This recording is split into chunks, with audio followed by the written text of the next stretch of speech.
Chapter number 1 Indian regulatory framework majority students avoid ചെയ്യുന്നൊരു ചാപ്റ്ററാണ്. Avoid ചെയ്യേണ്ട നമുക്ക് എന്താണ് 6 മാർക്കിൻ്റെ ഒക്കെ ഡയറക്റ്റ് ക്വസ്റ്റ്യൻ നമുക്ക് വരും. ഓക്കെ, ഇതെല്ലാ പ്രാവശ്യം വന്നിട്ടുണ്ട്. 0 to 5 മാർക്സ് ആണ് ഇവർ പറയുന്നത്. എന്നാലും എന്താണ് 6 മാർക്ക് എല്ലാ പ്രാവശ്യം ചോദിച്ചിട്ടുണ്ട്. നമ്മുടെ ഈ CA ഫൗണ്ടേഷൻ എക്സാമിനേഷന് പ്രൊഡിക്റ്റ് ചെയ്തിട്ട് എന്താണ് നമുക്ക് അതേപോലെ എഴുതാൻ പറ്റുന്ന ചാപ്റ്റേഴ്സിൽ ഒന്ന് തന്നെയാണ് ഇന്ത്യൻ റെഗുലേറ്ററി ഫ്രെയിംവർക്ക് എന്ന് പറയുന്നത്. അപ്പോൾ ഇവിടെ ആദ്യമേ what is the meaning of law? First question, what is the law? It is a law is a set of obligations and duties. Impose ചെയ്യുന്ന ആരാണ്? ഗവൺമെൻറ്, സുപ്പീരിയർ അതോറിറ്റിയാണ് നമുക്ക് ഇമ്പോസ് ചെയ്യുന്നത്. അത് സ്റ്റേറ്റ് ലോസ് ഉണ്ട്, സെൻട്രൽ ലോസ് ഉണ്ട്. അപ്പോൾ government നമുക്ക് സെൻട്രൽ ഗവൺമെൻറ് ആയിട്ടും സ്റ്റേറ്റ് ഗവൺമെൻറ് ആയിട്ടും ഡിവൈഡ് ചെയ്യാൻ പറ്റും. എന്തിനു വേണ്ടിയാണ് നിയമം വരുന്നത്? ശിക്ഷിക്കാൻ വേണ്ടിയല്ല, ഫോർ സെക്യൂറിംഗ് ദ വെൽഫെയർ, ജനങ്ങളുടെ ക്ഷേമത്തിന് വേണ്ടി ചെയ്യുന്ന ഒരു കാര്യമാണ്. എന്തിന് പ്രശ്നം സംഭവിച്ചാൽ ജസ്റ്റിസ് കൊടുക്കാൻ വേണ്ടി.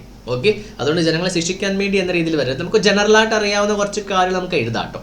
നെക്സ്റ്റ്, സോഴ്സസ്, അതായത് നിയമം സോഴ്സസ് എവിടെ നിന്നൊക്കെയാണ്? നമ്മുടെ മെയിൻ സോഴ്സ് എന്താണ്? ഇന്ത്യൻ ഭരണഘടന നോക്കിയിട്ടാണ് നമ്മൾ നിയമം ഉണ്ടാക്കുന്നത്.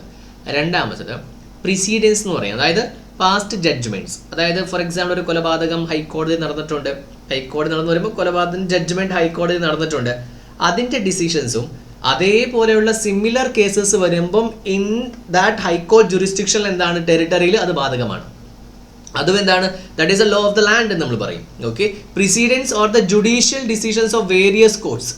അത് മാൻഡേറ്ററി ആയിട്ട് എടുക്കേണ്ടതുണ്ട്, പെർസുവേസീവ് വാല്യൂ മാത്രം ഉള്ളതുണ്ട്. ഇപ്പോൾ സുപ്രീം കോടതി ഒരു ഡിസിഷൻ, സുപ്രീം കോടതിയിൽ എന്താണ്, ഇപ്പോൾ ഫോർ എക്സാമ്പിൾ ഏതോ ഒരു റേപ്പ് ആൻഡ് മർഡർ കേസ് നടന്നു, അതിനൊരു ജഡ്ജ്മെന്റ് കൊടുത്തു.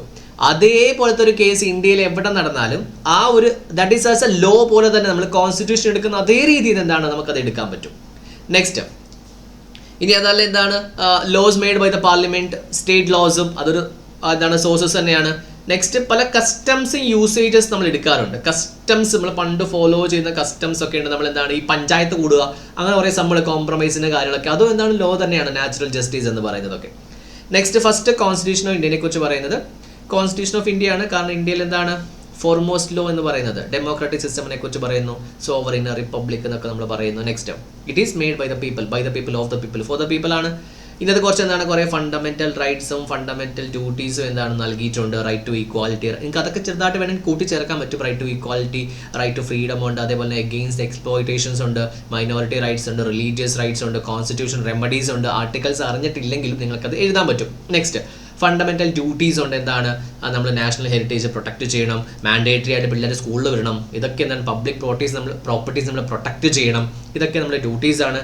നെക്സ്റ്റ് എന്താണ് ഡയറക്റ്റീവ് പ്രിൻസിപ്പൾസ് ഉണ്ട്. നെക്സ്റ്റ്, ഇന്ത്യയിൽ ഹൈബ്രിഡ് ലീഗൽ സിസ്റ്റം ആണ് ഉള്ളത്. ഓക്കെ, സെൻട്രൽ ലെവൽ എന്താണ് നമുക്ക് സുപ്രീം കോടതി ഉണ്ട്, എല്ലാ സ്ഥലത്തും എന്താണ് നമുക്ക് ഹൈക്കോർട്ട്സ് ഉണ്ട്. നമ്മുടെ ഫെഡറൽ യൂണിറ്ററി സ്ട്രക്ചർ ആണ്, നമ്മളുടെ ക്വാസി ഫെഡറൽ നമ്മൾ പറയും. Next, the people who wrote the constitution decided to divide the law making power between central government and state government. അതുകൊണ്ട് തന്നെ എന്താണ് നമ്മൾ ലിസ്റ്റ് പ്രിപ്പയർ ചെയ്തിട്ടുണ്ട്. സെൻട്രൽ ലിസ്റ്റ് ഉണ്ട്, സ്റ്റേറ്റ് ലിസ്റ്റ് ഉണ്ട്, ജോയിന്റ് ലിസ്റ്റ് ഉണ്ട്. അതായത് സെൻട്രലും സ്റ്റേറ്റും കൂടി തിരഞ്ഞെടുക്കുന്നുണ്ട്. ഇതിനകത്ത് ഐറ്റംസ് നമുക്ക് ചോദിക്കില്ല. സെപ്പറേറ്റ് ലിസ്റ്റിനെ കുറിച്ചൊന്നും ക്വസ്റ്റ്യൻസ് വരില്ല. നമ്മൾ കോൺസ്റ്റിറ്റ്യൂഷനെ കുറിച്ച് നോക്കുക. ഇനി when law is propose in a parliament it is called a bill. ഈ കോൺസ്റ്റിറ്റ്യൂഷനെ കുറിച്ച് മാത്രമേ ഡീറ്റെയിൽ ആയിട്ട് പറഞ്ഞിട്ടുള്ളൂ, ബാക്കി നമ്മളൊന്ന് എക്സ്പ്ലെയിൻ ചെയ്തു. ഓക്കെ, എങ്ങനെയാണ് ഒരു ബിൽ ബിക്കംസ് ആൻ ആക്ട് എന്ന് പറഞ്ഞിട്ട് പ്രോസസ് ഓഫ് മേക്കിംഗ് ലോ? ആദ്യം നമ്മൾ എന്ത് ചെയ്യും? ഒരു ബില്ല്, ഒരു ഡോക്യുമെന്റ് പ്രിപ്പയർ ചെയ്യുന്നു, നമ്മൾ പാർലമെന്റിൽ പ്രസന്റ് ചെയ്യുന്നു. പാർലമെന്റ് ഇത് സ്റ്റേറ്റ് ലെവലാണെങ്കിൽ സ്റ്റേറ്റ് ലെവൽ, നമ്മളിപ്പോൾ സെൻട്രൽ ലെവലിനെ കുറിച്ച് സംസാരിക്കുന്നു. ഇതിനുശേഷം എന്താണ് after discussion and debate the law is passed by Lok Sabha. Lok Sabha എന്ത് ചെയ്യും? സെപ്പറേറ്റ് ഒരുപാട് കമ്മിറ്റീസ് ഉണ്ട്, അഡ്ഹോക് കമ്മിറ്റീസ് ഉണ്ട്, സ്റ്റാൻഡിംഗ് കമ്മിറ്റീസ് ഉണ്ട്, അങ്ങനെ ഒരുപാട് സ്പെഷ്യൽ കമ്മിറ്റീസിൽ ഫസ്റ്റ് സെക്കൻഡ് തേർഡ് റീഡിങ്സ് ഒക്കെ ഉണ്ട്. നമ്മൾ അതിനുശേഷമാണ് പാസ് ചെയ്യുന്നത്. നമ്മൾ എന്ത് ചെയ്യുന്നു? നമ്മൾ രാജ്യസഭയിലേക്ക് അയച്ചു കൊടുക്കുന്നു. രാജ്യസഭയുടെ എന്താണ് റെക്കമെൻഡേഷൻ റിസീവ് ചെയ്യാൻ വേണ്ടി. അതിനുശേഷം എന്താണ് നമ്മൾ എല്ലാം കഴിഞ്ഞതിന് ശേഷം ഇപ്പോൾ മ്യൂച്വൽ സിറ്റിംഗ് ഒക്കെ വേണ്ടിവരും. പ്രസിഡന്റ് എന്ത് ചെയ്യും? അസെൻറ്റ് ചെയ്യും, അല്ലെങ്കിൽ പ്രസിഡന്റ് കറക്ഷന് വേണ്ടി തിരിച്ചയക്കും. ഇതെല്ലാം കഴിഞ്ഞതിന് ശേഷം എന്താണ് ഗവൺമെന്റ് ഒഫീഷ്യലി തന്റെ ഒഫീഷ്യൽ ഗസറ്റിൽ നോട്ടിഫൈ ചെയ്യുമ്പോൾ അതെന്തായിട്ട് മാറും? ഒരു ലോ ആയിട്ട് മാറും. അത്രയും നാളും എന്താണ് ഡ്രാഫ്റ്റ് ബില്ല് പ്രസന്റ് ചെയ്തു, പ്രൈവറ്റ് ബില്ലുണ്ട്, അല്ലെങ്കിൽ എന്താണ് മിനിസ്റ്റർ പ്രസന്റ് ചെയ്യുന്ന ബില്ലുണ്ട്, അങ്ങനത്തെ കുറേ കാര്യങ്ങളുണ്ട്. നെക്സ്റ്റ്, ഇന്ത്യയിലുള്ള ലീഗൽ സിസ്റ്റം എങ്ങനെയാണ്? 4 സിസ്റ്റം ഉണ്ട്. ക്രിമിനൽ ലോ സിസ്റ്റം ഉണ്ട്, സിവിൽ ലോ ഉണ്ട്, കോമൺ ലോ ഉണ്ട്, നാച്ചുറൽ ജസ്റ്റിസ് ഉണ്ട്. ഇത് രണ്ടും നമുക്ക് നല്ലപോലെ എഴുതാൻ പറ്റും. ഇവിടെ കുറച്ച് അമെൻമെന്റ് ആയിട്ടുണ്ട്. BNS ഭാരതീയ ന്യായ സംഹിത അല്ലെങ്കിൽ ന്യായ സുരക്ഷ സംഹിത, അങ്ങനത്തെ എന്താണ് കുറച്ച് പുതിയ നിയമങ്ങളായിട്ടുണ്ട്. മെറ്റീരിയൽ നമുക്ക് വന്നിട്ടില്ല, so we will follow the same. Criminal law എന്ന് പറഞ്ഞാൽ എന്താണ്? ക്രിമിനലിൻ്റെയും സിവിലിൻ്റെയും മെയിൻ ഡിഫറൻസ് എന്താണ്? ക്രിമിനൽ ലോ എന്ന് പറഞ്ഞിട്ടുണ്ടെങ്കിൽ you are doing against A society, against A public. Civil law എന്ന് പറഞ്ഞിട്ടുണ്ടെങ്കിൽ എന്താണ്, you are doing against A particular individual or organisations. ഞാനും നിങ്ങളും തമ്മിലുള്ള പ്രശ്നമാണ് സിവിൽ. പക്ഷെ ഞാനിപ്പോൾ ഒരു സ്ഥലത്ത് മോഷ്ടിക്കാൻ പോയാൽ കയറുന്നത് എൻ്റെ വീട്ടിൽ ഒരാൾ കള്ളം കയറി, ആ കള്ളന് ഞാനും തമ്മിലുള്ളതല്ല സിവിൽ. ആ കള്ളൻ എൻ്റെ വീട്ടിലാണ് കയറുന്നതെങ്കിലും പബ്ലിക്കിനുള്ള പ്രശ്നം പോലെയാണ്. That is called as a criminal offence എന്ന് പറയുന്നത്. So it is concerned with the law pertaining to the violations of the rule of the law of the public wrongs ആണ്. അതൊരിക്കലും പ്രൈവറ്റ് ഇൻഡിവിജ്വൽസിനുള്ള പ്രശ്നമല്ല. നമുക്ക് എന്താണ്, ഇന്ത്യൻ പീനൽ കോഡ് ഉണ്ട്, 1860 മാറി BNS ആയി, കോഡ് ഓഫ് ക്രിമിനൽ പ്രൊസീജിയർ ഉണ്ട്, എന്താണ് ഇത് നമുക്ക് എന്താണ് മാറിയിട്ടുണ്ട്. അതേപോലെ തന്നെ എവിഡൻസ് ആക്റ്റും ഉണ്ട്, അത് മാറിയിട്ടുണ്ട്. ക്രിമിനൽ ഒഫൻസ് എന്ന് പറയുമ്പോൾ നമുക്ക് അറിയാവുന്ന കാര്യമാണ്, murder, rape, theft, fraud, cheating, assault, ഇതെല്ലാം എന്താണ് ക്രിമിനൽ ഒഫൻസിൽ വരും. ഫോർജറി കാര്യങ്ങളൊക്കെ ഇവിടെ defines the crime, its nature and പണിഷ്മെന്റിലാണ് IPCയിൽ പറയുന്നത്. ഇത് എന്തൊക്കെയാണ് ക്രൈം, അതിന്റെ ഒഫൻസസ് മാത്രം പറയുന്നു. ഈ ക്രിമിനൽ CRPC നമ്മൾ പറയും, ഇതിലാണ് കൂടുതൽ എന്താണ് പ്രൊസീജിയർ ഉള്ളത്. എങ്ങനെ ആ ഒരു ക്രൈം അല്ലെങ്കിൽ പണിഷ്മെന്റ് കൊടുക്കണം, എക്സിക്യൂട്ട് എങ്ങനെ ചെയ്യണം, പണിഷ്മെന്റ് എങ്ങനെ കൊടുക്കണം, കേസ് അന്വേഷിക്കുന്നത്, കാര്യങ്ങൾ, അങ്ങനെ ഫുൾ ഡീറ്റെയിൽസ് എന്താണ് ഈ പറഞ്ഞിരിക്കുന്ന CRPCയിലാണ് നൽകിയിരിക്കുന്നത്. ഓക്കെ, നമുക്കിപ്പോൾ ഏത് ക്വസ്റ്റ്യനും വരാട്ടെ, ഇവിടെ എല്ലാത്തിനും ഒരേ ഇമ്പോർട്ടൻസ് ആണ്. കോൺസ്റ്റിറ്റ്യൂഷനെ പറ്റി എഴുതാൻ ചോദിക്കാം, അല്ലെങ്കിൽ സോഴ്സസ് ചോദിക്കാം, what is the meaning of law എന്ന് ചോദിക്കാം. അപ്പം ഇത്രയും നാളും ചോദിച്ച ചോദ്യം തന്നെ ചോദിക്കണം നിർബന്ധമില്ല, കാരണം ഇവിടെയും ചോദിക്കാത്ത ഒരുപാട് എന്താണ് ഡിപ്പാർട്ട്മെന്റ്സും ഉണ്ട്. അപ്പോൾ അതൊന്ന് ജസ്റ്റ് നമുക്ക് പഠിക്കാം. ഓക്കെ, നെക്സ്റ്റ് ആണ് സിവിൽ ലോ എന്ന് പറയുന്നത്. ഇതെന്താണ്, ഡിസ്പ്യൂട്ട് ആണ്. ഇവിടെ ഒരാളെ ശിക്ഷിക്കുക എന്നതിനേക്കാളും കൂടുതലായിട്ടുള്ള പരിഹാരം കാണുക എന്നതാണ് ഏറ്റവും ഇമ്പോർട്ടൻ്റ് ആണ്. ഇപ്പോൾ സ്ഥലത്തർക്കം, 2 ടീം തമ്മിലുണ്ട്, 2 പാർട്ടീസ് തമ്മിലുണ്ട്, അവിടെ എന്താണ് ആരെങ്കിലും ആളെ ശിക്ഷിക്കണം, അത് IPCയിലാണ്. ഇവിടെ പ്രശ്നം എങ്ങനെയും പരിഹരിക്കുക എന്ന് മാത്രമാണ് ഇവിടുത്തെ ഒബ്ജക്റ്റ് എന്ന് പറയുന്നത്. It is a dispute between individuals or organisations between themself എന്ന് വെച്ച് എന്തും ചെയ്യാമെന്നല്ല, ഓർത്ത് വെക്കുക. Law primarily focus on the dispute resolution, അതായത് പ്രശ്നം പരിഹരിക്കാൻ വേണ്ടിയാണ് കൂടുതൽ ഇമ്പോർട്ടൻസ് കൊടുക്കുന്നത്, റാദർ ദാൻ പണിഷ്മെന്റ് എന്ന് പറയുന്നത്. ഓക്കെ, ഇതിനുണ്ടൊരു കോഡുണ്ട്, CPC, ഇത് മാറിയിട്ടൊന്നുമില്ല, കോഡ് ഓഫ് സിവിൽ പ്രൊസീജിയറിലാണ് എല്ലാ കാര്യവും ഡിസ്കസ് ചെയ്യുന്നത്. ഇതല്ലാതെ കുറച്ച് സബ് ലോസും ഉണ്ട്, ഫാമിലി ലോസ് ഉണ്ട്, പ്രോപ്പർട്ടീസ് ലോസ് ഉണ്ട്, ടോർട്ട് ഉണ്ട്, ഇതെല്ലാം എന്താണ് സിവിൽ തന്നെയാണ്. ഇത് നമുക്കൊന്നും പഠിക്കാനൊന്നുമില്ല. കോൺട്രാക്ട് ലോയും എന്താണ്, കോൺട്രാക്ട് നമുക്ക് പഠിക്കാനുണ്ടല്ലോ, നെക്സ്റ്റ് ചാപ്റ്റർ പഠിക്കുന്ന കോൺട്രാക്ട് ആണ്, അതൊരു സിവിൽ ലോ ആണ്. സെയിൽ ഓഫ് ഗുഡ്സ് ആക്ടും സിവിൽ ലോ തന്നെയാണ്. ഓക്കെ, നെക്സ്റ്റ് സിവിൽ ഒഫൻസ് എന്ന് പറഞ്ഞാൽ എന്താണ്, ഇപ്പോൾ ഗുഡ്സ് ഡെലിവറി ചെയ്യുന്നില്ല, ഡ്യൂസ് കൊടുക്കുന്നില്ല, കോൺട്രാക്ട് ബ്രീച്ച് ചെയ്യുന്നു, ഫ്രോഡ് ഒന്നും വരത്തില്ല. അപ്പോൾ എന്താണ് ഡിഫോമേഷൻ എന്ന് പറയുമ്പോൾ കുറച്ചൊരു ഡിഫോമേഷൻ ഇസ് ക്രിമിനൽ ഒഫൻസ് തന്നെയാണ്. എന്താണ് dispute between land load and tenant, rent കിട്ടുന്നില്ല, അല്ലെങ്കിൽ എന്താണ് അങ്ങനത്തെ കുറേ കാര്യങ്ങളൊക്കെയാണ് നമുക്ക് സിവിൽ ഒഫൻസസിൽ വരിക. ഇനി കോമൺ ലോസ് ആണ്. കോമൺ ലോ എന്ന് പറയുമ്പോൾ ജുഡീഷ്യൽ പ്രസിഡന്റ് കോമൺ ലോ ആയിട്ട് വരും. അതായത് നിയമമൊന്നുമല്ല, പക്ഷേ ഒരു സുപ്രീം കോടതിയിലെ ജഡ്ജ്മെന്റ് ഹൈക്കോടതീസ് എല്ലാം ഫോളോ ചെയ്യണം, അതേ ജഡ്ജ്മെന്റ്സ് കൃത്യമായിട്ട് തന്നെ ഫോളോ ചെയ്യണം. പക്ഷേ കേരള ഹൈക്കോടതിയിലെ ഒരു ജഡ്ജ്മെന്റ് കർണാടക ഹൈക്കോടതി ഫോളോ ചെയ്യേണ്ട ആവശ്യമൊന്നുമില്ല, വേണമെങ്കിൽ എടുത്താൽ മതി. ഓക്കെ, നമ്മൾ JBM സിനിമയിലെ കാണുന്നുണ്ട്, കോമൺ ലോ റെഫറൻസ് പറഞ്ഞാണ്. ഓക്കെ, ജുഡീഷ്യൽ പ്രസിഡൻസ് ഒരു കേസ് ലോസ് അല്ലെങ്കിൽ judge delivered by the supreme court will binding upon the courts within the territory. It means എല്ലാ ഹൈക്കോടതിയും ബാധകമാകും. 141. നെക്സ്റ്റ് എന്താണ്, ഡിസൈഡ് ചെയ്തതിന്റെ റീസൺ, ദ സ്റ്റേ ഡിസൈസസ് നമ്മൾ പറയും. ഓക്കെ, ബീറ്റർ ഡിക്റ്റ് അങ്ങനത്തെ കുറേ കോൺസെപ്റ്റ് ഉണ്ട്, അതിന് കൺഫ്യൂഷൻ ആക്കുന്നില്ല. നെക്സ്റ്റ് എന്താണ്, reinforces the obligation of the courts to follow the same judgment by the previous decisions while ruling a case with a similar offense. അതായത് നമ്മൾ പറഞ്ഞ സംഭവം തന്നെയാണ്, സിമിലർ ഒഫൻസ് വരുമ്പോൾ എന്താണ് അതേ ജഡ്ജ്മെന്റ്, എനിക്ക് ആ ജഡ്ജിനെ കണ്ടെടുത്താൽ കാണൂടെ, ഞാനത് നോക്കില്ല, അങ്ങനെയൊന്നുമല്ല. ജഡ്ജസ് അല്ല അത് പറയുന്നത്, കോടതിയാണ് പറയുന്നത്. ആ കോടതി പറയുന്ന അതേ കാര്യം എന്താണ് ഫോളോ ചെയ്തിരിക്കണം. സിമിലർ കേസസ് ആണെങ്കിൽ മാത്രം കേട്ടോ. സിമിലർ ടൈപ്പ് ഓഫ് കൊലപാതകം എന്ന് പറയുമ്പോൾ കൊലപാതകം എന്ന സിമിലർ കേസ് അല്ല, ദ മെത്തേഡ്, അതിൻ്റെ മെൻസ്രിയ എന്താണ്, അതിൻ്റെ ഗിൽറ്റി മൈൻഡ് എന്താണ്, അതൊക്കെ നമ്മൾ നോക്കിയിട്ടാണ് സെയിം ശിക്ഷ കൊടുക്കുന്നത്. Okay, principles of natural justice. പലർക്കും സംശയം ഉണ്ടാവും, സാർ അവനും കൊന്നു ഇവനും കൊന്നു, അത് സെയിം ഒഫൻസ് അല്ലല്ലോ. സെയിം ഒഫൻസ് അല്ല, ആരെ കൊല്ലുന്നു എന്നതിന് അടിസ്ഥാനത്തിലിരിക്കും. അപ്പോൾ പുതിയ ബീനസിലൊക്കെ ഉണ്ട് ആരെ കൊല്ലുന്നു. ഇപ്പോൾ എന്താണ്, ഇപ്പോൾ റേപ്പിൻ്റെ കാര്യം പറയുവാണെങ്കിൽ പ്രായപൂർത്തിയാകാത്ത ഒരാളെയാണ് റേപ്പ് ചെയ്യുന്നതെങ്കിൽ അതിൻ്റെ ഒഫൻസ് വേറെയാണ്. പ്രായപൂർത്തിയായ ഒരാളെ റേപ്പ് ചെയ്യണമെങ്കിൽ അതിൻ്റെ ഒഫൻസ് വേറെയാണ്. ഇപ്പം സമൂഹത്തോട് ഭാര്യ ഭർത്താവിൽ ആ ഒരു കോൺസെപ്റ്റിൽ വേറെയാണ്. അപ്പോൾ എല്ലാത്തിനും ശിക്ഷ എന്താണ് ഒരേപോലെ. റേപ്പിനെല്ലാം ഒറ്റ തൂക്കിക്കൊല്ലണം സാർ, നടക്കില്ല. ഓക്കെ, കൃത്യമായിട്ട് നോട്ട് ചെയ്ത് വെക്കുക. ഓക്കെ, നെക്സ്റ്റ് എന്ന് പറയുന്നത് നാച്ചുറൽ ജസ്റ്റിസ് ആണ്. നാച്ചുറൽ ജസ്റ്റിസ് ലോ അല്ല, നമ്മൾ നോർമലി എന്താണ് അത് ഫോളോ ചെയ്യുന്നൊരു സിസ്റ്റമാണ് നമ്മൾ നാച്ചുറൽ ജസ്റ്റിസ് എന്ന് പറയുന്നത്. എന്ന് വെച്ചാൽ അത് ഇമ്പോർട്ടൻ്റ് അല്ല എന്നല്ല, അത് വളരെ ഇമ്പോർട്ടൻ്റ് ആയ ഒരു കാര്യമാണ്. Natural justice is not a just natural നമ്മൾ പറയും. Just natural it's a fundamental principles, it just going beyond the written law. നിയമത്തിന് മുകളിലുള്ള ഒരു സംഭവമാണ് നാച്ചുറൽ ജസ്റ്റിസ് എന്ന് പറയുന്നത്. നമ്മൾ മനുഷ്യനെന്ന പരിഗണന, മാനുഷിക പരിഗണന, അങ്ങനെയൊക്കെ ഒരുപാട് കാര്യങ്ങൾ പറയത്തില്ലേ. റൂൾസ് പറയുന്ന 3 റൂൾസ് ഉണ്ട്. എന്താണ്? ഒന്ന്, നെമോ ജുഡൈസ് കസുവാസ് വാ നമ്മൾ പറയും. No one should be made a judge in his own cause. അതായത് if a judge is particularly interested in a topic, he is not the right person to judge on that. Okay, എന്തെങ്കിലും financial അല്ലെങ്കിൽ ഏതെങ്കിലും ഇതിലൊരു താല്പര്യം, ഇൻട്രസ്റ്റോ കാര്യങ്ങളോ ഉണ്ടെങ്കിൽ judge ചെയ്യാൻ പറ്റില്ല. നെക്സ്റ്റ് എന്താണ്? ഓഡി ഓൾറ്ററിം പാർട്ടം എന്ന് പറഞ്ഞാൽ എന്താണ്? Here the other parties. നമ്മൾ തൂക്കിക്കൊല്ലുന്ന സമയത്ത് എന്താണ് പറയാനുള്ളതെന്ന് കേൾക്കും. ഇപ്പം ഞാൻ എന്താണ് ഒരു തെറ്റ് ചെയ്തിട്ട് എനിക്ക് കോടതി വലിയ റെസ്പെക്ട് ഒന്നും ഞാൻ നിൽക്കുവാണ്. അപ്പോൾ കോടതിയോട് ചോദിക്കും, നിനക്ക് എന്തെങ്കിലും പറയാനുണ്ടോ എന്ന് ചോദിക്കും. അവന് നിപ്പ് കണ്ടില്ല, അവനൊന്നും പറയാനില്ല എന്ന് കോടതി പറയില്ല. കോടതി ചോദിക്കും, എന്തെങ്കിലും പറയാനുണ്ടോ. അത് ഒരു നാച്ചുറൽ ജസ്റ്റിസ് ആണ്. നെക്സ്റ്റ്, ഏത് ഡിസിഷൻസ് പറഞ്ഞിട്ടുണ്ടെങ്കിൽ എന്ത് വേണം? അവിടെ റീസൺ വേണം. എന്തുകൊണ്ട്? പ്രായം പരിഗണിച്ച് നമ്മൾ പറയത്തില്ലേ, ഈ ഒരു കുട്ടിയുടെ പ്രായം പരിഗണിച്ച് ജുവനൈൽ ഹോമിലേക്ക് അയക്കുന്നു, അല്ലെങ്കിൽ അങ്ങനെ പറയത്തില്ല. റീസൺഡ് ജഡ്ജ്മെന്റ്, ഇമോഷണൽ ജഡ്ജ്മെന്റ് അല്ല. ഞാനിപ്പോൾ എന്താണ്, ഒരു പുരുഷനാണ്, പുരുഷവർഗത്തെ എല്ലാവരും അപമാനിക്കുന്നു. ഒരു സ്ത്രീ എന്താണ്, പുരുഷനെ ഉപദ്രവിക്കുന്നു, പുരുഷവർഗത്തിൽ ജയിക്കണം എന്ന് വെച്ചാൽ പുരുഷന് favour ആവുകയല്ല. Always there must be a reason for the decision why you are making this judgment എന്ന് വളരെ കൃത്യമായിട്ട്. അത് ആ കോടതികളിലെ സിനിമകളൊക്കെ കാണുന്ന സമയത്ത് വായിക്കും, നിങ്ങൾ കേട്ടിട്ടുണ്ട്, ഇന്ന കാരണങ്ങൾ കൊണ്ടാണ് ഈ ഒരു ഡിസിഷൻ നൽകുന്നത്. ഓക്കെ, അപ്പോൾ നമ്മൾ ടൈപ്സ് ഓഫ് ലോ പഠിച്ചു. ഇനി എങ്ങനെ എൻഫോഴ്സ്മെന്റ് ചെയ്യുന്നത്? എൻഫോഴ്സ് ചെയ്യാൻ വേണ്ടി ഒരുപാട് അതോറിറ്റീസ് ഉണ്ട്. ഒരു നിയമം ഉണ്ടാക്കിയിട്ടുണ്ടെങ്കിൽ, ഇപ്പോൾ ഒരു ടാക്സ് നിയമം ഫൈനാൻസ് ആക്ട് ഉണ്ടായിട്ടുണ്ടെങ്കിൽ, ഫൈനാൻസ് എന്താണ്, central board of direct taxes departments ഉണ്ട്. ആ ഡിപ്പാർട്ട്മെന്റിലൂടെയാണ് നമ്മൾ ചെയ്യുന്നത് enforcing of the law. The government of India exercises executive authority through a few government ministries-ലൂടെയാണ്. ഓക്കെ, അതെന്താണ്? Ministries composed of employees official known as civil servants ആണ്.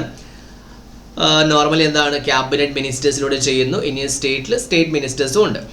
Okay, next ministry of finance ആണ്. Ministry of ഫൈനാൻസിൽ first ministry പറയുന്നത് ministry of finance at വലിയൊരു department തന്നെ. Taxation എല്ലാം ഇതിൽ തന്നെ വരുന്ന സംഭവമാണ്. കൺസേൺ വിത്ത് എക്കണോമി, ഇന്ത്യയിലെ എക്കണോമി എല്ലാം മിനിസ്ട്രി ഓഫ് ഫൈനാൻസിന്റെ കാര്യമാണ്. നിങ്ങൾക്ക് ഇതൊക്കെ എഴുതുന്ന സമയത്ത് ഫൈനാൻസ് മിനിസ്റ്ററാണ് ശ്രീമതി നിർമ്മല സീതാരാമൻ, അങ്ങനെയൊക്കെ നമുക്ക് എഴുതാൻ പറ്റും. Okay, serving the treasury of India, taxation, financial legislation, financial institutions, ഇങ്ങനത്തെ ഒരുപാട് കാര്യങ്ങളുണ്ട്. Financial institutions, capital market, stock market, share market, ഇതെല്ലാം എന്താണ്, ഇതിൻ്റെ അണ്ടറിലാണ് സെബി ഒക്കെ വരുന്നത്. ഓക്കെ, യൂണിയൻ ബഡ്ജറ്റിൻ്റെ കാര്യങ്ങളെല്ലാം ഫൈനാൻസ് മാർക്കറ്റ് തന്നെയാണ്. ഈ യൂണിയൻ ബഡ്ജറ്റ് പ്രസൻറ്റ് ചെയ്യുന്നതും മിനിസ്ട്രി ഓഫ് ഫൈനാൻസിൻ്റെ റെസ്പോൺസിബിലിറ്റി തന്നെയാണ് പ്രസൻറ്റ് ചെയ്യുക. ഓക്കെ, കോൺസ്റ്റിറ്റ്യൂഷൻ, ഇതാണ് ഈസ് അപ്പെക്സ് ടോപ്പ് ലെവൽ അതോറിറ്റിയാണ്. ഇതിൻ്റെയൊക്കെയാണ് കേട്ടോ 4 സിവിൽ സർവീസസ് ഉണ്ട് ഇതിൻ്റെ അണ്ടറിൽ. Central civil services, revenue, audit and accounts, economic, civil account services. ഈ 4 ഇതിൻ്റെ ഡിപ്പാർട്ട്മെൻ്റ് ആണ്.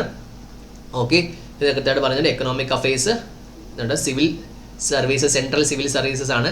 ഇത് ഇതിൻ്റെ ഡിപ്പാർട്ട്മെൻ്റ് ആണ്. നോക്കുക, ഇക്കണോമിക് അഫയേഴ്സ് സംബന്ധമായ ഡിപ്പാർട്ട്മെൻ്റ് ഉണ്ട്, പബ്ലിക് എൻ്റർപ്രൈസസ് ഉണ്ട്, എക്സ്പെൻഡിച്ചറിൻ്റെ സെപ്പറേറ്റ് ഡിപ്പാർട്ട്മെൻറ്റ്സ് ഉണ്ട്, അതേപോലെ തന്നെ investment and public asset management department ഉണ്ട്, ഫൈനാൻഷ്യൽ സർവീസസ് ഉണ്ട്, റവന്യൂ ഉണ്ട്.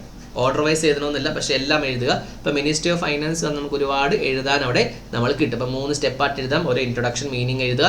അതിനുശേഷം എന്താണ് അതിൻ്റെ 4 സെൻട്രൽ സിവിൽ സർവീസ് എന്താണ് അതോറിറ്റി എഴുതുക. അതിനുശേഷം എന്താണ് ഏതൊക്കെ ഡിപ്പാർട്ട്മെൻറ്റ്സ് ഒന്ന് എഴുതുക. അതിനുശേഷമാണ് മിനിസ്ട്രി ഓഫ് കോർപ്പറേറ്റ് അഫയേഴ്സ് എന്ന് പറയുന്നത്. MCA നമ്മൾ പറയും. നമ്മുടെ ഈ companies act, LLP, insolvency, bankruptcy code എല്ലാം തന്നെ ഇവിടെ വരുന്നൊരു സംഭവമാണ്. It is an Indian government മിനിസ്ട്രിയാണ്. ഇത് എന്തൊക്കെയാണ്? Companies act 2013, LLP 2008, IBC. ഈ 3 ആക്ടും എന്താണ് എല്ലാ കാര്യങ്ങളും ചെയ്യുന്നത്. നമ്മൾ കമ്പനീസ് ആക്ടിൽ സ്ഥിരമായിട്ട് കേട്ടുകൊണ്ടിരിക്കുന്ന ഒരു സംഭവമാണ്. Indian enterprises, Indian goods, services, industry കാര്യങ്ങളെല്ലാം റെഗുലേറ്റ് ചെയ്യുന്നത് ഇത് തന്നെയാണ്. എന്താണ് ഇന്ത്യൻ കോർപ്പറേറ്റ് ലോ, എന്താണ് സിവിൽ സർവൻസ് ആണ് ഇവിടെ വരിക. These officers are elected the civil service examinations ആണ്. നമുക്കറിയാം യൂണിയൻ സിവിൽ സർവീസ് എക്സാമിനേഷൻസിനാണ് MCA ഒക്കെ ആയിട്ട് വരുന്നത്. IAS IPS ആർ എക്സാമിനേഷനിൽ. Next highest post director general of corporate affairs ആണ്. ഓക്കെ, അതൊന്ന് കൃത്യമായിട്ട് നോട്ട് ചെയ്ത് വെക്കുക. ഈ പോയിന്റ്സ് മാത്രം അതേപോലെ എഴുതിയാൽ മതി. ഇവരെന്താണോ നൽകിയത് അത് മാത്രം മെൻഷൻ ചെയ്താൽ മതി. ഇന്ത്യൻ കോർപ്പറേറ്റ് ലോ സർവീസ്, അതിൻ്റെ ഫുൾ ഫോം ഒക്കെ വേണമെങ്കിൽ നിങ്ങൾക്ക് മാർക്ക് ചെയ്ത് വെക്കുക. ഇന്ത്യൻ കോർപ്പറേറ്റ് ലോ സർവീസസ് എന്ന് പറയുന്നത്. Next ministry of home affairs ആണ്. അതിൻ്റെ ഒരു മീനിങ് കൂടെ നോട്ട്. ഗൃഹ മന്ത്രാലയ, ഗൃഹം എന്ന് പറയുമ്പോൾ വീടിൻ്റെ മന്ത്രാലയം അല്ല. ഹോം അഫയേഴ്സ് എന്ന് പറയുമ്പോൾ എന്താണ് ബോർഡർ മാനേജ്മെൻറ്റ് അങ്ങനെയൊക്കെയാണ്. ഇതെല്ലാം ജനറൽ കോൺസെപ്റ്റ് ആണ്. It is A ministry of government of India തന്നെയാണ്. എല്ലാ മിനിസ്ട്രീസും ഗവൺമെന്റ് ഓഫ് ഇന്ത്യ തന്നെയാണ്. It is N interior ministry is mainly responsible for the internal security and domestic policy. Border management issues അങ്ങനെയൊക്കെ ഉണ്ടല്ലോ, അതൊക്കെ home office, ആഭ്യന്തരമന്ത്രി എന്നുള്ള രീതിയിൽ പറയൂലേ, ആ രീതിയിൽ ഹോം മിനിസ്റ്റർ എന്ന് പറയുന്നത്. ഓക്കെ, യൂണിയൻ ഹോം മിനിസ്റ്റർ ആണ്. Department border management, internal security, home department of Jammu Kashmir Ladakh issues ഒക്കെ ഉണ്ടല്ലോ, അതൊക്കെയാണ്. അത് ബോർഡർ ഇഷ്യൂസ് ആയതുകൊണ്ടാണ്. ലാംഗ്വേജ് അതും ബോർഡറാണ്. ഡിപ്പാർട്ട്മെന്റ് ഓഫ് സ്റ്റേറ്റ്സിന്റെ എല്ലാം ഹോം ഓഫീസിൽ തന്നെ വരും. Okay, next ministry of law and justice ഉണ്ട്. ഇവിടെ മെയിൻ എന്ന് പറയുമ്പോൾ എന്താണ്, ലീഗൽ മാറ്റേഴ്സിൽ അഡ്വൈസ് കൊടുക്കുകയാണ് സെൻട്രൽ ഗവൺമെന്റ് ഓരോ നിയമം ഉണ്ടാക്കുന്ന സമയത്ത്. It is a Indian cabinet ministry ആണ്. Deals with department of legal affairs. Legal affairs is considered advising various ministries of the government while legislative department drafting principal legislation. അതായത് നിയമം ഉണ്ടാക്കുന്ന സമയത്ത് അതിന് ഗൈഡൻസ് എങ്ങനെ ഉണ്ടാക്കണം, കാര്യങ്ങളിൽ എക്സ്പെർട്ട് കമ്മിറ്റീസ് ഇതിനകത്ത് ഉണ്ടാക്കും. ചുമ്മാ എന്താണ് മന്ത്രിമാർ മാത്രം എന്ന് വിശ്വസിക്കരുത്. ഇതിനകത്ത് ഒരുപാട് കമ്മിറ്റീസും കാര്യങ്ങളൊക്കെ ഉണ്ടാവും. ഇവരാണ് ഗൈഡൻസും കാര്യങ്ങളും നൽകുന്നത്. Legal affairs, management of legal affairs through department of legal affairs ഉണ്ട്. നെക്സ്റ്റ് ലെജിസ്ലേറ്റീവ് ഡിപ്പാർട്ട്മെന്റ്സ് ഉണ്ട്. അതേപോലെ തന്നെ ഡിപ്പാർട്ട്മെന്റ് ഓഫ് ജസ്റ്റിസസ് ഉണ്ട്. അഡ്മിനിസ്ട്രേഷൻ ഓഫ് ജസ്റ്റിസ് എല്ലാം ചെയ്യുന്നത് ഇതാണ്. കോടതിയാണെന്ന് വിശ്വസിക്കരുത്, അതല്ല. നെക്സ്റ്റ് ആണ് സെബി, റിസർവ് ബാങ്ക്. ഇതിനുശേഷം നമ്മൾ പറയുന്നത് ജുഡീഷ്യറി സിസ്റ്റം ആണ്. സെബിയും ഏതാ ചോദിക്കുന്നത് പറയാൻ പറ്റില്ല. ഈ ചെറുതാണെങ്കിൽ രണ്ടെണ്ണം ചോദിക്കാം. Write note on SEBI and RBI എന്ന് പറയുന്നത്. സെബിയുടെയും ചെയർപേഴ്സണെ കുറിച്ച് എഴുതുക, കൃത്യമായിട്ട് ഡീറ്റെയിൽസ് എന്താണ് എഴുതുക. റെഗുലേറ്ററി ബോഡി ഏതാ, സെബിയുടെ ചെറിയൊരു വർക്ക് തരുന്നു, നോക്കുക. ചെയർപേഴ്സൺ ആരാണ്, ഓക്കെ, അത് കണ്ടുപിടിച്ച് എഴുതുക. ഓക്കെ, യൂണിയൻ ഹോം മിനിസ്റ്റർ ആരാണ്, യൂണിയൻ ഹോം അഫയേഴ്സിൻ്റെ മിനിസ്റ്റർ ആരാണ്. നെക്സ്റ്റ് റെഗുലേറ്ററി ബോഡി ഈ സെക്യൂരിറ്റി മാർക്കറ്റാണ്. ഫൈനാൻസ് രണ്ടിൽ തന്നെ വരുന്ന സംഭവം തന്നെയാണ്. എന്താണ്, എപ്പോഴാണ് എസ്റ്റാബ്ലിഷ് ചെയ്തത് സെബിയുടെ ചെയർപേഴ്സൺ, സ്റ്റോക്ക് മാർക്കറ്റ്, BSE, അതേപോലെ തന്നെ NSE, അങ്ങനെ കുറച്ച് നിങ്ങൾക്ക് എഴുതി വെക്കാൻ പറ്റും കേട്ടോ. BSE, NSE, പിന്നെ കമ്പനീസ് ഗോൺ ടു ലിസ്റ്റ്, നമ്മൾ പഠിച്ചതല്ലേ കമ്പനീസ് ആക്ടിൽ, അതേപോലെ എഴുതി വെക്കുക. റിസർവ് ബാങ്ക് നമുക്ക് അല്ലാതെ സെപ്പറേറ്റ് പഠിക്കാനൊന്നുമില്ല. ഇവിടെ റിസർവ് ബാങ്കിന് എന്താണ്, റിസർവ് ബാങ്കിന്റെ ഗവർണർ ആരാണ്, ചെറുതായിട്ടൊന്ന് സെർച്ച് ചെയ്തോട്ടോ. സെർച്ച് ചെയ്തിട്ട് ഒന്ന് എഴുതി വെച്ചാൽ ഗവർണർ ആരാണ് എന്ന് പറഞ്ഞ് ലേറ്റസ്റ്റ് ആയിട്ട് സെർച്ച് ചെയ്യുക. സെർച്ച് ചെയ്തിട്ട് എഴുതി വെക്കുക. എന്താണ് ഇവിടെ ഇന്ത്യയിൽ എന്താണ് ബാങ്കിങ് സിസ്റ്റം, ഫൈനാൻസ് സിസ്റ്റം, ഇതെന്താണ് മിനിസ്ട്രി ഓഫ് ഫൈനാൻസ്, രണ്ട് തന്നെ എന്താണ് അതോറിറ്റി തന്നെ ഡിപ്പാർട്ട്മെന്റ് എന്ന് പറയുന്നത്. ഇന്ത്യൻ ബാങ്കിങ് സിസ്റ്റംസ്, ബാങ്കിങ്സ് എല്ലാം കൺട്രോൾ ചെയ്യുന്നു. എക്സാം 2-3 ബാങ്കിന്റെ പേര് എഴുതുന്നു. മിനിസ്ട്രി ഓഫ് ഫൈനാൻസ് രണ്ട് വരുന്ന സംഭവം തന്നെയാണ്. പൈസ എവിടെ വരുന്നു അവിടെ എല്ലാം ബാങ്കിന് അണ്ടർ തന്നെ, ഈ ഫൈനാൻസ് അണ്ടർ തന്നെ വരുന്ന സംഭവമാണ്. ഇവിടെ എന്താണ് ഇന്ത്യൻ റുപ്പി എഴുതുക, എക്സാമ്പിൾ എഴുതുക. ഏതാണ് 2 rupees, ഇതെല്ലാം എന്താണ് 2, 5, 10, ഇതൊക്കെ എന്താണ് RBIയുടെ ആണ്. 1 rupee എല്ലാം എന്താണ് സെൻട്രൽ ഗവൺമെന്റ് ആണ്. എഴുതി വെക്കുക. ഇതൊക്കെ ജനറൽ ഇൻഫോർമേഷൻസ് ആണല്ലോ. നെക്സ്റ്റ് എന്താണ് കൺട്രിയുടെ payment system, payment and settlement system എല്ലാം മാനേജ് ചെയ്യുന്ന റിസർവ്സ്, ഗോൾഡ്, ഇതെല്ലാം മാനേജ് ചെയ്യുന്ന ആരാണ്, RBI തന്നെയാണ്. ഭാരതീയ റിസർവ് ബാങ്ക് മുദ്ര, ഇവിടെയാണ് കൃത്യമായിട്ട് പൈസ മുദ്ര ചെയ്യുന്നത്. അത് നോട്ട് ചെയ്ത് വെക്കുക. എവിടെയൊക്കെ ഉണ്ട്, ഏതൊക്കെ സ്ഥലത്തുണ്ട്. 2 കറൻസി പ്രിന്റിംഗ് ഉണ്ട്. വെസ്റ്റേൺ ഇന്ത്യയിലും സെൻട്രൽ ഇന്ത്യയിലും എന്താണ് 2 സ്ഥലത്ത് കറൻസി പ്രിന്റ് ചെയ്യുന്നുണ്ട്. എന്താണ് സ്വരാജ് പറഞ്ഞ പോലെ എന്താണ് മറ്റേ കൊച്ചിയിൽ, കാക്കനാട് അങ്ങനെയൊന്നും ഇല്ല കേട്ടോ. നോട്ട് ചെയ്ത് വെക്കുക. RBI establish national payment corporations ഉണ്ട്. നമ്മൾ ഈ നെഫ്റ്റ്, RTGS അതൊക്കെ ഉണ്ടല്ലോ, അതൊക്കെ ജസ്റ്റ് നോട്ട് ചെയ്ത് വെച്ചാൽ IMPS കാര്യങ്ങൾ. നെക്സ്റ്റ് നമ്മളുടെ ഓരോ ഡെപ്പോസിറ്റിനും ഓരോ പൈസയ്ക്ക് എന്താണ് ഇൻഷുറൻസ് ഉണ്ട്. ഓരോ നമ്മുടെ ഇൻവെസ്റ്റ്മെന്റിനും അതിന് deposit insurance, credit guarantee corporations ഉണ്ട്. RBIയുടെ വക നമ്മൾ പൈസ ഡെപ്പോസിറ്റ് ചെയ്യുന്നതെല്ലാം എന്താണ് ഇൻഷുറൻസ് കൊടുക്കുന്നുണ്ട്. ഫൈനാൻസിനെല്ലാം എന്താണ് ഇൻഷുറൻസ് ഉണ്ട്. നെക്സ്റ്റ് ആണ് insolvency bankruptcy board of India എന്ന് പറയുന്നത്. ഇത് കമ്പനീസ് ആക്ടിന്റെ ആ ഒരു കോൺസെപ്റ്റ് തന്നെ വരുന്നതാണ്. മിനിസ്ട്രി ഓഫ് ഫൈനാൻസിന്റെ തന്നെ വരുന്ന ഒരു സംഭവം തന്നെയാണ്. ഈ നോർമലി എന്താണ് കമ്പനി പൂട്ടി പോകുന്ന സമയത്ത്, ഇൻസോൾവെന്റ് ആകുന്ന സമയത്ത് വരുന്ന 2016 ഈ ഒരു സംഭവം വന്നത്. ഇതിന്റെ ആരാണ് ചെയർപേഴ്സൺ ആരാണ് എന്നൊക്കെ ജസ്റ്റ് ഒന്ന് നോട്ട് ചെയ്ത് വെക്കുക. കാരണം ഈ ഒരു ചാപ്റ്റർ നിങ്ങൾ അവോയ്ഡ് ചെയ്യാൻ താല്പര്യപ്പെടുന്നില്ല എന്നുണ്ടെങ്കിൽ ഈ ചാപ്റ്റർ നോക്കി വെക്കണം. Okay, it is A regulated for the overseeing insolvency proceedings. അതിൻ്റെ അകത്ത് പ്രൊഫഷണൽ ഏജൻസീസ് ഉണ്ട്, ഇൻസോൾവൻസി പ്രൊഫഷണൽസ് ഉണ്ട്. നമുക്ക് CA-ക്കാർക്കൊക്കെ ആകാൻ പറ്റും.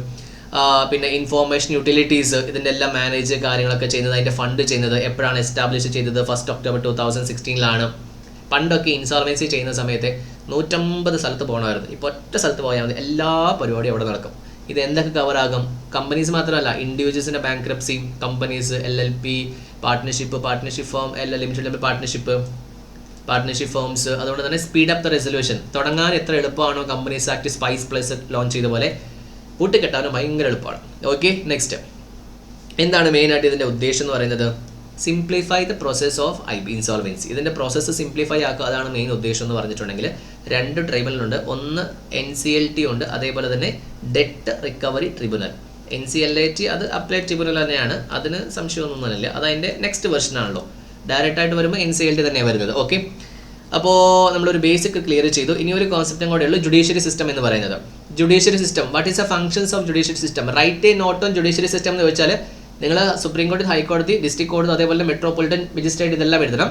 ഫങ്ഷൻസ് ഓഫ് ജുഡീഷ്യറി സിസ്റ്റം, എന്തിനു വേണ്ടിയാണ് ഈ ജുഡീഷ്യറി സിസ്റ്റം ഉള്ളത്? ജുഡീഷ്യറി സിസ്റ്റം ഇല്ലെങ്കിൽ ആലോചിച്ചേ, ഒരു നിയമം ഉണ്ടാക്കും നമ്മളത് ഫോളോ ചെയ്തേ പറ്റും. അതായത് രാജഭരണം സെയിം ആണ്. ജുഡീഷ്യറി ഉള്ളതുകൊണ്ടാണ് നമ്മൾ എന്താണ് ക്വസ്റ്റ്യൻ ചെയ്യപ്പെടുന്നത്, റിവ്യൂ ചെയ്യപ്പെടുന്നത്. 3 പവേഴ്സ് ആണല്ലോ, കറക്റ്റ് അല്ലേ? 3 ഓർഗൻസ് ആണ്, ലെജിസ്ലേറ്റീവ്, എക്സിക്യൂട്ടീവ് ആൻഡ് ജുഡീഷ്യറി എന്ന് പറയുന്നത്. So regulation of the interpretation of the acts. Interpretation of the acts, അതായത് ഇന്റർപ്രിട്ടേഷൻ എന്ന് പറയുമ്പോൾ എന്താണ്? വ്യാഖ്യാനിക്കുന്നത്. അപ്പോൾ ഒരു നിയമം ആയിട്ടുണ്ടെങ്കിൽ ആ നിയമം പബ്ലിക്കിന് വേണോ വേണ്ടയോ, അതെങ്ങനെയാണ് അപ്ലിക്കബിൾ ആകുന്നത്? അതുകൊണ്ട് ചുമ്മാ ഒരു നിയമം ഉണ്ടാക്കി തന്നു കഴിഞ്ഞാൽ നമുക്കത് ഫോളോ ചെയ്യാൻ പറ്റില്ല. അത് കൃത്യമായിട്ട് തന്നെ ഒന്ന് നോട്ട് ചെയ്ത് വെച്ചാൽ. Next, promotion of fairness among the citizens of the land. അതായത് ഇപ്പം നമുക്ക് എന്താണ് നിയമവ്യവസ്ഥ, നമ്മൾ പലരും ഡയലോഗ് പറയാറുണ്ട്, എന്താണ് നിയമവ്യവസ്ഥയിൽ നമുക്ക് വിശ്വാസമില്ല, അങ്ങനെയാണ് ഇങ്ങനെയാണെന്നൊക്കെ. പക്ഷെ ഇന്ത്യയിലെ നിയമവ്യവസ്ഥ നല്ല നിയമവ്യവസ്ഥ തന്നെയാണ്, നല്ലപോലെ പോയിട്ടുണ്ടെങ്കിൽ. ഓക്കെ, അതുകൊണ്ട് തന്നെ ആൾക്കാരിൽ എന്താണ് എപ്പോഴും വിശ്വാസം വരണം, നിയമം ഉണ്ടാക്കുന്ന ആൾക്കാർ. അതൊക്കെ എൻഷുർ ചെയ്യുക എന്ന് പറയുക. നെക്സ്റ്റ്, പ്രശ്നമായിട്ടുണ്ടെങ്കിൽ അത് സിറ്റിസൺസ് തമ്മിൽ മാത്രമല്ല, ഇപ്പൊ 2 ഗവൺമെന്റ് തമ്മിൽ പ്രശ്നം ഉണ്ടെങ്കിലും, ഇപ്പൊ ഗവർണറും മന്ത്രിയും തമ്മിൽ പ്രശ്നം ഉണ്ടെങ്കിലും അവിടെ എന്താണ് ജുഡീഷ്യറി സിസ്റ്റം തന്നെയാണ് വരിക. നെക്സ്റ്റ്, ഹൈറാർക്കി എന്താണ്? High court, supreme court, high court, district court, metropolitan courts. Highest authority എന്ന് പറയുമ്പോൾ സുപ്രീം കോർട്ടാണ്. ആരാണ് സുപ്രീം കോടതിയിലെ ചീഫ് ജസ്റ്റിസ്?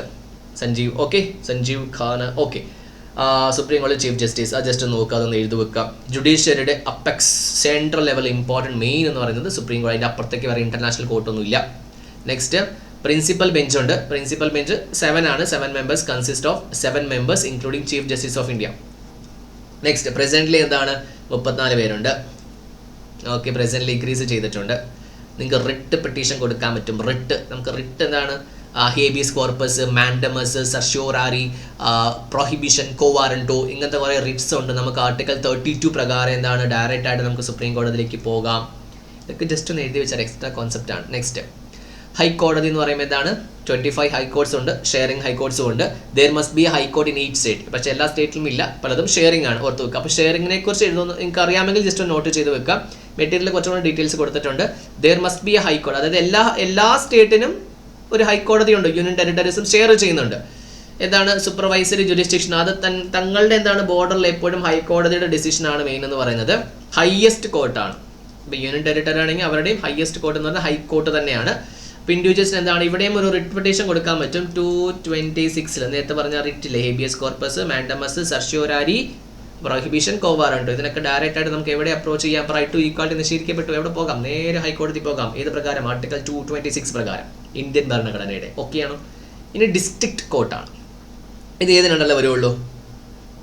ഹൈക്കോടതി അണ്ടറിലേ വരികയുള്ളൂ.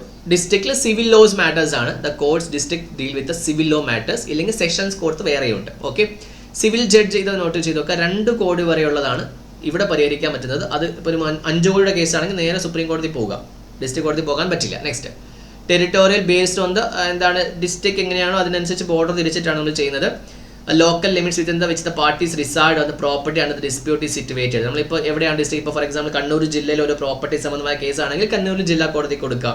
അതിനെന്താണ് ടെറിട്ടോറിയൽ, പെക്യുനിയറി, അങ്ങനത്തെ ഒരുപാട് ജുറിസ്ഡിക്ഷൻ ഒക്കെ ഉണ്ട്. നമുക്ക് അതിനെക്കുറിച്ച് പഠിക്കാനില്ല, ഒന്ന് ഞാൻ സൂചിപ്പിച്ചതാണ്. Next, I think the last concept, metropolitan courts. അതായത് ഇത് നോർമലി എന്ന് പറയുമ്പോൾ സിറ്റികളിലൊക്കെയാണ്. സിറ്റീസ് എന്ന് പറയുമ്പോൾ 10 ലക്ഷത്തിൽ കൂടുതൽ പോപ്പുലേഷൻ ഉള്ളത്. സെപ്പറേറ്റ് ഡിസ്ട്രിക്റ്റിൽ വരുന്ന സിറ്റീസ്, ഡിസ്ട്രിക്റ്റിൽ വേറെ കോഡ്സ് ഉണ്ടാവും. ഇതെന്താണ്? മെട്രോപൊളിറ്റൻ സിറ്റികളിൽ മാത്രം എന്താണ് നമ്മളുള്ളൊരു 10 ലക്ഷത്തിൽ കൂടുതൽ ആൾക്കാർ താമസിക്കുന്ന സ്ഥലത്തുള്ള കോടതിയാണ് മെട്രോപൊളിറ്റൻ കോഡ്സ് എന്ന് പറയുന്നത്. Chief metropolitan magistrate has the powers of chief judicial മജിസ്ട്രേറ്റിന് അതേ പവേഴ്സ് തന്നെ ഉണ്ടാകും. Next, okay, first class metropolitan magistrate has the powers the court magistrate of the first class. Okay, information നൽകിയിട്ടുണ്ട്. അപ്പോൾ എന്തായാലും ജസ്റ്റ് ഞാനൊരു ഇൻട്രോ ഞാൻ പറഞ്ഞു. അപ്പോൾ നിങ്ങൾക്ക് കുറച്ച് ബേസിക് കാര്യങ്ങൾ എന്താണ് നമ്മളൊരു 10-25 മിനിറ്റിൽ എന്താണ് ഒരു ചാപ്റ്റർ കവറാക്കിയിട്ടുണ്ട്. അപ്പോൾ ഒരു റാപ്പിഡ് റിവിഷൻസ് ആണ് നമ്മൾ ചെയ്തുകൊണ്ടിരുന്നത്. അപ്പോൾ നിങ്ങൾക്ക് ഡൗട്ട് ക്ലാരിഫിക്കേഷൻസ് ഇനിയും ഉണ്ടാകാം നിങ്ങൾക്ക്, പക്ഷേ അതിന് നമുക്ക് സമയമൊന്നുമില്ല. ഇവിടെ ഒരുപാട് ഡൗട്ട് ക്ലാരിഫിക്കേഷൻസ്, പക്ഷേ ഒന്നും എഴുതാതെ ഈ ചാപ്റ്റർ വിടണ്ട. കാരണം മാൻഡേറ്റിലെ ക്വസ്റ്റൻ തന്നെ നമുക്ക് എന്താണ് ഒന്നാമത്തെ ക്വസ്റ്റൻ ഒന്നും വരില്ല, പക്ഷേ നമുക്ക് എന്താണ് 4, 5, 6 ആ ക്വസ്റ്റൻ പാറ്റേൺ നമുക്ക് മനസ്സിലാകും. അവിടെയാണ് കൃത്യമായിട്ട് ഈ ക്വസ്റ്റൻ വരിക. ഉറപ്പായിട്ടും വരട്ടെ. കാരണം അങ്ങനെ നമുക്ക് എന്താണ് നല്ലൊരു മാർക്ക് സ്കോർ ചെയ്യാൻ പറ്റും. ഈ ഒരു ചാപ്റ്റർ അവോയ്ഡ് ചെയ്യേണ്ട. നിങ്ങൾ ഇന്ന് പഠിക്കാൻ തുടങ്ങിയാൽ തന്നെ നിങ്ങൾക്ക് എന്താണ് ഈ ഒരു ചാപ്റ്റർ കവർ ചെയ്യാൻ പറ്റും. ഏത് ഇമ്പോർട്ടൻ്റ് നമ്മൾ പറയുന്നില്ല, കാരണം എന്ന് പറയുമ്പോൾ എന്താണ് ഇതെല്ലാം ഇമ്പോർട്ടൻ്റ് ആയ കാര്യങ്ങൾ സെലക്റ്റീവായിട്ട് നൽകിക്കുന്നതാണ്. അപ്പോൾ നിങ്ങളത് നോക്കുക. നിങ്ങൾക്ക് എന്തെങ്കിലും ഡൗട്ടോ ക്ലാരിഫിക്കേഷൻസ് ഉണ്ടെങ്കിൽ നിങ്ങൾ കമൻറ്റ് ബോക്സിൽ നിങ്ങൾ കമൻറ്റ് ചെയ്യുക. അപ്പോൾ നമുക്ക് നെക്സ്റ്റ് ചാപ്റ്ററിൽ കാണാം.